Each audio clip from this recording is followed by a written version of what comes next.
చేసిన పాత్రికేయ మిత్రులందరికీ హృదయపూర్వక నమస్కారాలు తెలియజేస్తూ ఈరోజు ఒంగోలులో ఏర్పాటు చేసిన ఆత్మీయ సమావేశానికి నన్ను ఆహ్వానించిన బీసీవై పార్టీ నాయకులు, కార్యకర్తలు, అభిమానులు, పార్టీ కుటుంబ సభ్యులందరికీ కూడా ధన్యవాదాలు తెలియజేస్తూ విజయవాడతో పాటు మిగిలిన ప్రాంతాల్లో ఉన్న కార్యక్రమాలకు హాజరవ్వడానికి వెళ్తూ మార్గమధ్యలో ఈరోజు ఉమ్మడి ప్రకాశం జిల్లా, నెల్లూరు జిల్లాకు సంబంధించిన పార్టీ నాయకులు, కార్యకర్తలతో ఏర్పాటు చేసిన ఆత్మీయ సమావేశానికి హాజరవ్వడం జరిగింది. ఈరోజు రాష్ట్రంలో ఉన్న పరిస్థితులు మనం చూస్తున్నాము. రాష్ట్రంలో తెలుగుదేశం పార్టీ ప్రభుత్వ పనితీరు చూస్తున్నాము.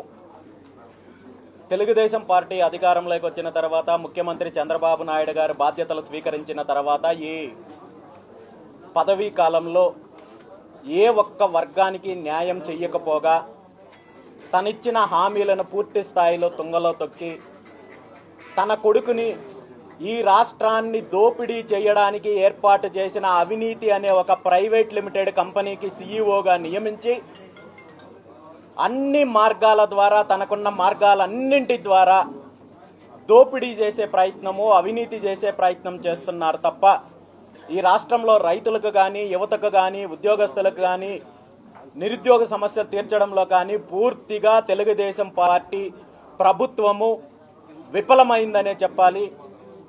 అన్ని రకాలుగా ప్రభుత్వము అధికారాన్ని అడ్డం పెట్టుకొని దోపిడీ చేస్తుంటే, తను ఇచ్చిన హామీలను నెరవేర్చకుంటుంటే, బీసీలకు ఇచ్చిన హామీలు కానీ, యువతకు ఇచ్చిన హామీలు కానీ, అదేవిధంగా రైతులకు సంబంధించిన అంశాలు కానీ పూర్తి స్థాయిలో ప్రభుత్వం విస్మరించి రాష్ట్రాన్ని, రాష్ట్ర సంపదని లూటీ చేస్తుంటే ప్రశ్నించాల్సిన ప్రతిపక్ష పార్టీ ఈరోజు పూర్తిగా విఫలమయ్యి ఎప్పుడో నెలకో 2 నెలలకో ఒకసారి మీడియా ముందుకొచ్చి మాజీ ముఖ్యమంత్రి జగన్మోహన్ రెడ్డి గారు తన చరిత్ర, తన తండ్రుల చరిత్ర, తన తాతల చరిత్ర చెప్పి రాష్ట్రాన్ని, రాష్ట్ర ప్రజలను తప్పుదారి పట్టించి ఈ రాష్ట్రంలో ఒక 2 పార్టీలు ఉన్నాయి అనే చెప్పే కంటే కూడా, అధికార పార్టీ, ప్రతిపక్ష పార్టీ ఉన్నాయని చెప్పే కంటే కూడా 2 ఏదైతే తోడు దొంగల యొక్క పార్టీలు ఒక డ్రామా కంపెనీని తెరచి రాష్ట్రాన్ని లూటీ చేసే ప్రయత్నం చేస్తున్నారు. కాబట్టి ఈరోజు రాష్ట్రంలో ప్రజలకు జరుగుతున్న అన్యాయం పైన, పేదలకు జరుగుతున్న అన్యాయం పైన, రైతులకు జరుగుతున్న అన్యాయం పైన, నిరుద్యోగులకు జరుగుతున్న అన్యాయం పైన బీసీవై పార్టీ రాజీ లేని పోరాటాన్ని కొనసాగిస్తోంది. భవిష్యత్తులో పూర్తి స్థాయిలో పార్టీ నిర్మాణం చేపట్టి అన్ని వర్గాలకు బీసీవై పార్టీని చేరువ చేసే దిశగా అతి తొందరలోనే బీసీవై భరోసా యాత్రను ప్రారంభించబోతున్నాము.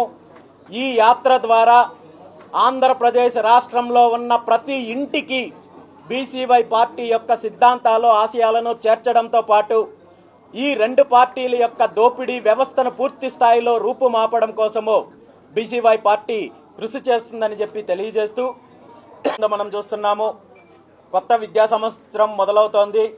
2 సంవత్సరాల క్రితం ప్రభుత్వం ఏర్పడిన తర్వాత విద్యాశాఖను ఉద్ధరిస్తానని చెప్పి విద్యాశాఖ మంత్రిగా బాధ్యతలు స్వీకరించిన ముఖ్యమంత్రి చంద్రబాబు నాయుడు గారి కుమారుడు నారా లోకేష్ నాయుడు గారు వచ్చిన తర్వాత రాష్ట్రంలో పూర్తిగా విద్యా వ్యవస్థ ప్రైవేట్ పరం చేయడానికి కంకణం కట్టుకున్నారు తప్ప విద్యార్థులకు ఉన్న సమస్యలు కానీ, లేదంటే పాఠశాలల్లో ఉన్న ఇబ్బందులను తీర్చడంలో పూర్తిగా విద్యాశాఖ విఫలమైంది.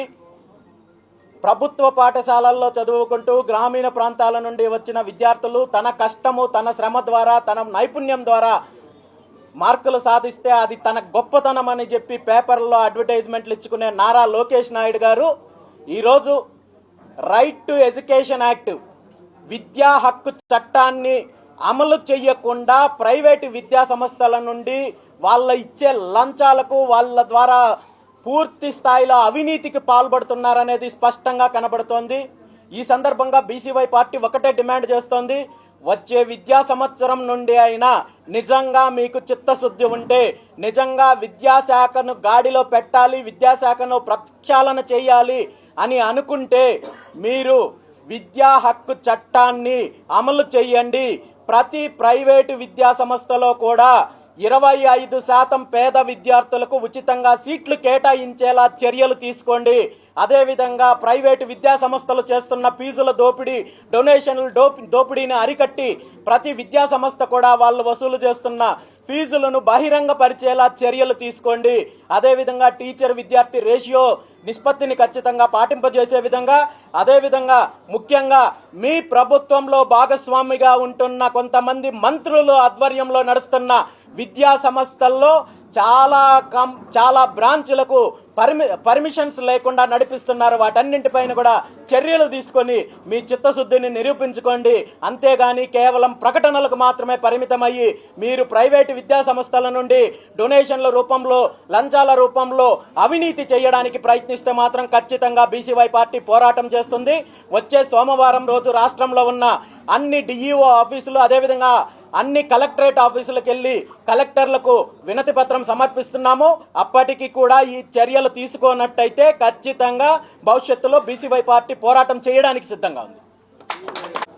ఎన్నికలు నిర్వహించి ఎన్నికల లబ్ధి పొందాలని చూస్తున్నారు.